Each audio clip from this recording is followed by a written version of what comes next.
பேசுறான்னா உன் ஊழியம் சரியா போயிட்டு இருக்குன்னு அர்த்தம். ஊழியர்களை குறை சொல்ற ஒரு நாயாலையும் அற்புதம் செய்ய முடியாது. Wait a minute.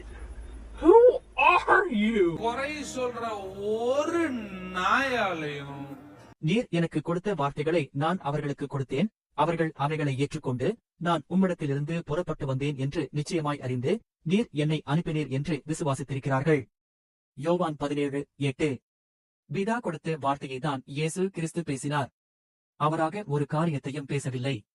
அந்த தைரியத்தோடுதான் இயேசு கிறிஸ்து சொன்னார், என்னிடத்தில் என்ன பாவம் காண்கிறீர்கள் என்றார்.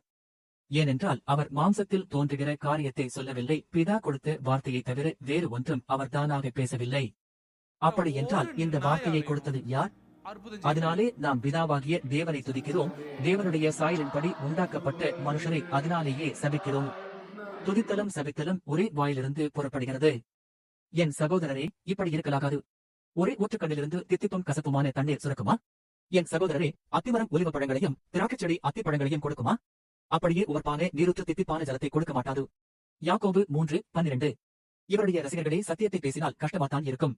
இவருக்காக ஜெபித்துக் கொள்ளுங்கள், வேத வசனம் இவருக்குள் உருவாக்கப்பட வேண்டும்.